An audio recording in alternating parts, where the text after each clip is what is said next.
Hey everyone, welcome to Off Topic with Deron Wilson. My name is Deron and I am your host. Now this is part 2 of my hangout with Candace Kita. If you haven't heard part 1 yet, you can find it in Apple Podcasts or wherever you get your podcasts. And now, please enjoy part 2. Adam Sandler's been super supportive too. I've had a lot of people that have been super supportive in my career, and I appreciate it. Tim Stack from Son of the Beach has hired me 5 different times and has tried to get me on all sorts of shows. And, a lot of times I just wouldn't book it. Like My Name is Earl. He tried to get me on that show and I just didn't book it. That's my fault, but I've had people that have helped along the way. There's some good people out there. Oh, yeah. One time Tim was like, he had me audition for My Name is Earl many times. And he was in the hallway and he goes, "Hey, I just want to let you know if it was up to me, I'd just hire you. But the powers that be have to see you this time. But I'm just letting you know I'd give you the job." And I go, "Thank you." I appreciate it. And I didn't get the job, And then Adam Sandler brought me back every single time after I Now Pronounce You Chuck and Larry. And I almost got the one where they went to Africa. It was between me and the other girl for that African safari one, Blended.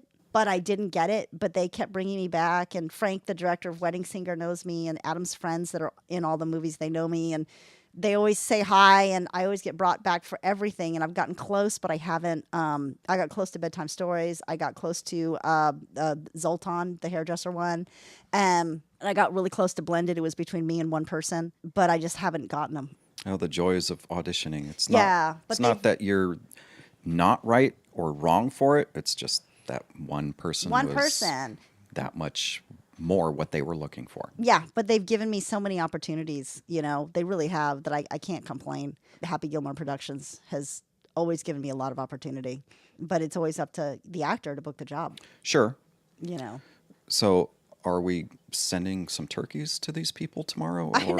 I don't eat turkey, but no, every time I get a job, what I do usually is I thank the casting people, and I usually will send a gift and say, "Thank you so much. I had such a great time on set," after I finish the job. Right. It's the little things. To appreciate, say, "Hey, I Sure. appreciate it." I've had casting. That's another thing people don't understand is that actors really have to build relationships behind the scenes as actors with like casting directors, and people that will remember you. I have built relationships with people for 20 years that know me, and I'm so grateful and thankful that they have faith in me that they can bring me in. That's a lot of how you get to, like, how does that person get on that show? That's how. You do a good job and you're thankful and you mean it. They've known you for 20 years.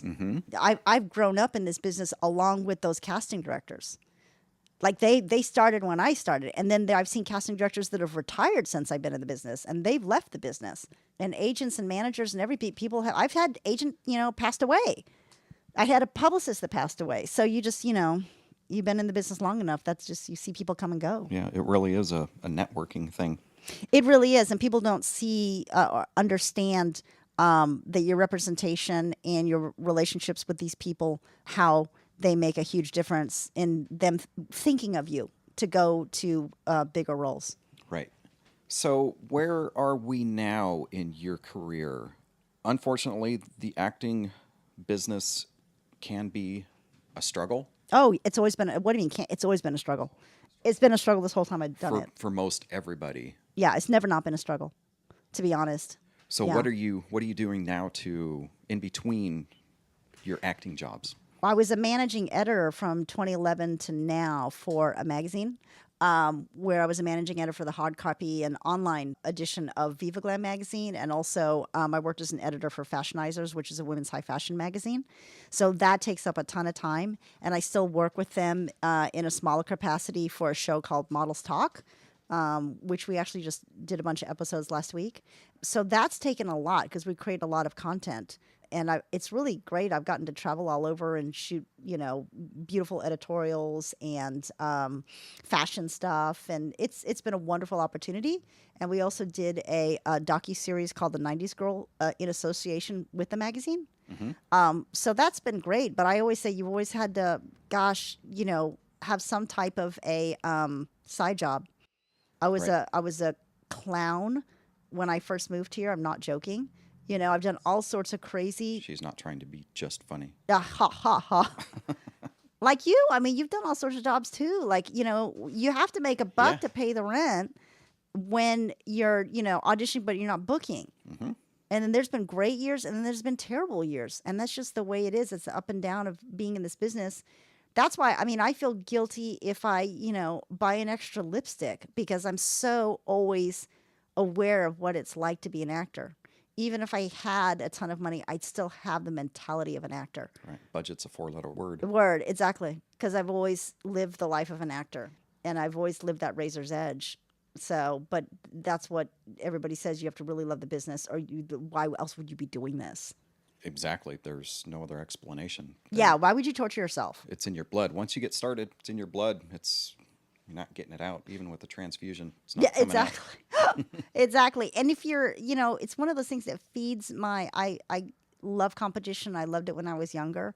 And it feeds that element of, I want to win that job and get that job and do that job. And that's the drug that keeps me going in it, And then the fact that in a week you could be someplace in the other place of the part of the world that you never even thought of. And that's happened many times where the world has suddenly changed because of a job. And there's that excitement to that I can't let go of. And I don't want to get a regular job because, it's exciting. Don't you think? There's great times and there's highs and there's super lows, but the highs are great. I love being on set, no matter what capacity. Even if I'm the only one walking through at the end of the day, it's still just amazing to be on a set. On a movie lot. I walked through Paramount. One time I did Nip Tuck, and that was Paramount, and it was the end of the day. And I was walking down the Paramount lot as the sun was going down, and I felt high as a kite. I guest starred in this series the last episode of that show. And I remember thinking, I'm on cloud 9. I'm a working actor on a guest spot, walking in the Paramount lot where Audrey Hepburn and Cary Grant and Rock Hudson and Marilyn Monroe and all these people had walked before me, and Elizabeth Taylor. And I just had this moment of, I come from middle of nowhere, Texas, and I'm doing it.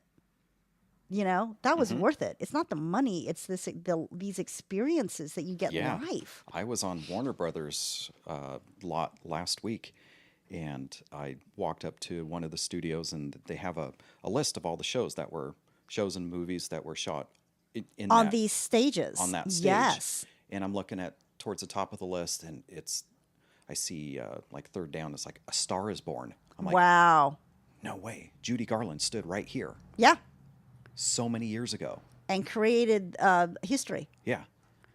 That Universal does that too. Universal has like a list of, like Phantom of the Opera was shot at Universal. And you think about all the history in these sound stages. And they're just sound stages, but there's so much that went on. So much history and entertainment and people's lives. They grew up with this stuff, and it's the memories that were created from just these square buildings. Yeah, these boring square buildings. I remember, MGM, which is Sony now, right, in Culver City. So much of history was there because Gone with the Wind was there, and Wizard of Oz was shot there. And I remember being so influenced by An American in Paris with Gene Kelly. And seeing that, and there's a scene where they dance. He and Sid Charisse dance in a huge soundstage, but it's so large it's meant to look like they're outside. Yeah. Yeah, I don't know if you remember her big scarf goes up in the air because they fanned it up. And anyways, as a child, I remember being so influenced by An American in Paris. I was like, this is what I'm going to do. Right. I could still listen to Gershwin, American in Paris, and just see all those images in my head. So the movie business is a blessing and a curse, all in the same sentence. It really is. It is, because it's an addiction that you can't break. And sometimes I wish I could go back to normal life. I just can't. No, you don't. No, because I have me either. I just have a rush. I've done corporate jobs, and it's like, nothing against corporate jobs. They need to exist, but I want to have the experiences in life so I can look back and say, I lived the life that I wanted to live. I've done it. If I died today, I've already said that I've done what I wanted to do. I was looking at your IMDb page yesterday, and there's some red towards the top, which means if something's in red on IMDb, it means it's either been announced or in production or post-production or it's coming out soon. I didn't even know that. Seriously? Mm-hmm. Oh, I didn't even know red meant that. You learn something new every day. So you have a movie that's coming out, and it's going to be a theatrical release January of 2019. January 25th. And there's some big names in this movie. Yeah. It's January 25th. It's called Reality Queen. It's a comedy spoof. You know how like Scary Movie's a spoof? It's like that. It's a total spoof. Okay. And it's got Denise Richards in it. Okay. And, well, John Witherspoon, who's an amazing comedian. And I worked with him before on Wayans Brothers way back. He's like, and then I saw him stand up. I mean, this guy's a genius, and he's in it. Julia Fay's in it, who's the lead. And even like Mike Tyson pops up, and it's just a funny movie. Like the whole thing is a spoof. It's you'll laugh kind of from the beginning to end. It's one of those movies you just go in to have a good time. Do you know what I mean? Like you just Right. go in and you're lighthearted, and you don't have to think about the troubles of your day. Right. You know, in that sense, it's just kind of a fun thing to do with friends. That's the type of movie. Okay. So being that it's a spoof, I don't know if I should touch on the subject, but with Mike Tyson in there, is there anything ear Related? Actually, it's funny. I don't think that there is. That's I old don't news think now. there's. It's more just like he's there as himself. You know, Denise Richards is not there as herself. She's there as a character. London Logo is the main person, and she plays the best friend of London Logo, and I play the nemesis, Christy Kim, who is an Asian Kim Kardashian. Okay. And that's what it is. And actually, one of the people in it that's so up and coming, his name is Duo Mua. He's Chinese. He's from the, he plays he's in drag, and he plays my sister. And he is now one of the main people in the new live-action Mulan movie from Disney. So he's with Donnie Yen and Jet Li in New Zealand shooting. And he's got one of the main three characters. He's going to be a huge, ginormous star. That'll be a good action-packed movie. That's what I'm saying. He's like he's just going to become a huge star. So how big of a part did you have in this film? I was the main bad guy, Nice. the main nemesis. Yeah, and I went through prosthetics. I start out at 350 pounds, and like the Rick Baker makeup and the prosthetic makeup and costume. So I was at 350 pounds. My name is Dong Su. And then I go on a reality show without giving the movie away. I go on a reality show, lose all the weight, and then become a reality star, Christy Kim. So it was neat because I got to see myself in prosthetic. They mold your face. All this is done before the movie starts, right? You go into the special effects shop, and they mold your face. Then they make a mold over your face. Then they do all these prosthetic tests that take hours to put all the prosthetic makeup on. And then it takes 1 hour to take it off every day. So you would be the first person in the chair, and it takes about 3 hours to get the prosthetic makeup on, not including, that's just from the neck up with the double chins and all that. And then you have to get into what they call the fat suit. Have you seen Nutty Professor? The clumps? I have. It's like that. And you have some pictures of the prosthetics somewhere. I saw them. On IMDb. Because That's where I saw them. Yeah, the process is so unusual, and you really have to be calm and know that it's going to take a long time, and you almost feel claustrophobic in it because it's sealed all the way through your skin. That's why it moves with your face. It's your whole every pore is sealed. You know, it's very hot, and I would sit with a small fan at all times. Check those pictures out on IMDb. It's definitely not a spoiler alert since they posted them, but they're pretty amazing pictures to see. Yeah, and Doug my partner would come visit me on the set, and he just couldn't believe. He would be shocked, like he couldn't believe it was me. Because they also gave me a wig, because I guess, your own hair doesn't match you once you're that big. Right. So they would put a wig on me, and you don't look like yourself. You look like a different person. And walking down the hallways, people react to you differently. It was really interesting. And to also be in really large size clothing all the time, too. I was not used to it. And then she loses half her weight, but she continues to have weight from the waist down. So half the time on set for 2 months, I had the prosthetics from the waist down.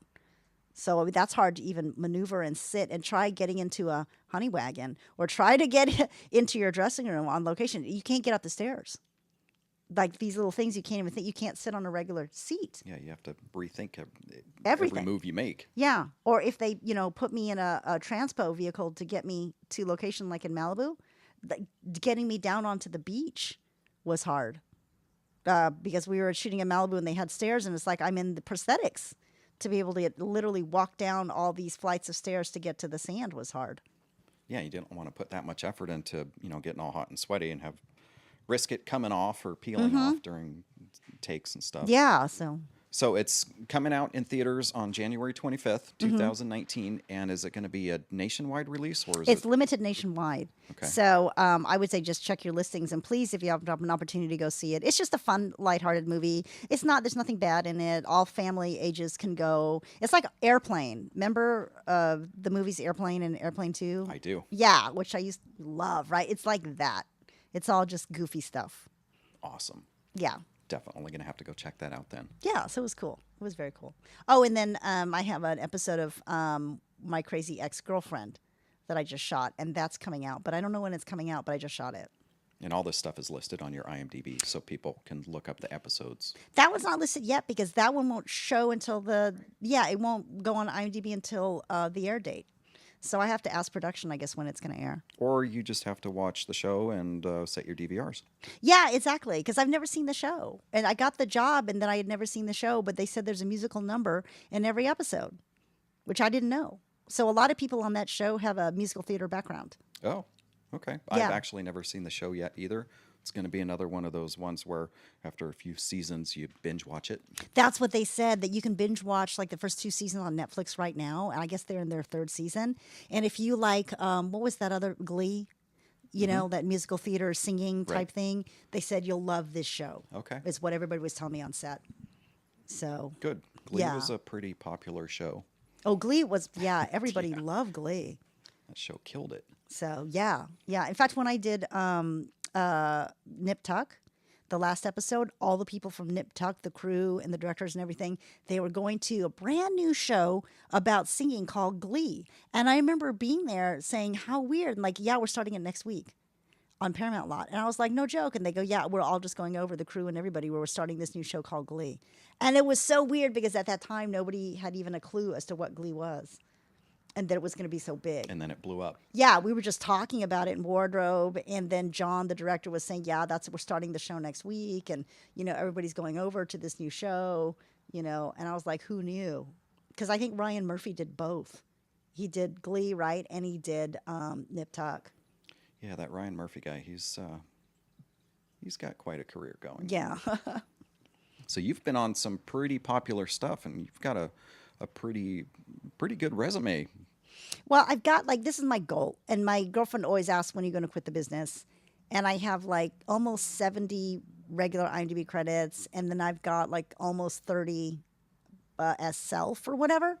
Mm-hmm. So, and my goal is to get to 100. So if I can get to 100, then I feel like maybe I can just get out of this business and quit this addiction. No, you're never getting out. But you know what I mean? Once you hit 100, you're going to go for 200, yeah, or 150. That's my own personal goal, is I just want to get to that, to say I've gotten 100 credits. I actually have more, but a lot of them didn't show up. I did the pilot for Phil of the Future for Disney. The pilot was never shown. And so the pilot didn't go on IMDb. The Disney they ordered their own show. They just ordered their own, series for a certain amount of seasons. So I didn't get the credit, even though I was a big part of the pilot. You never got to see it. Never got to see it either. I never got to see it. So they did the pilot, and they never showed it, and it never went on air. And it was a funny bit. I never even got to see my bit. Never got to see my part, but that happens. I did another one called Comedia for Comedy Central, and it never went anywhere. Shot the pilot for Comedy Central, had a great part, and it never went anywhere, and I never got the credit because it never aired. So, Wonderful.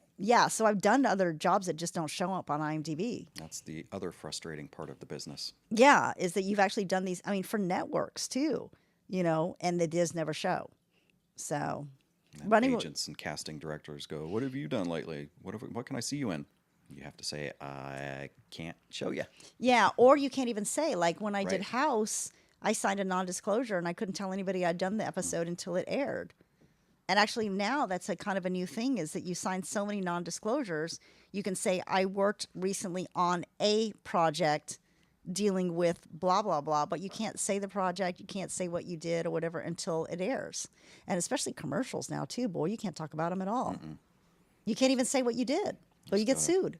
Got to turn the TV on, let it run, and hope you see yourself. Right. Yeah. Or I always ask, can I please get a copy? Right. And I hunt people down, Thank you for listening to part 2 of my conversation with Candace Kita. Part 3 will be coming out real soon. Now, again, if you haven't heard part 1 yet, you can find it in Apple Podcasts or wherever you get your podcasts. Please subscribe if you like the show, and reviewing and leaving a comment will help others to find the show as well, and we would greatly appreciate it. You can find links to Candace's website, Instagram, YouTube channel, etc. in the show notes. A big thanks to Mike Roy and his band Go Casual for providing the music. Thank you again for listening. My name is Deron Wilson. I'll talk to you soon.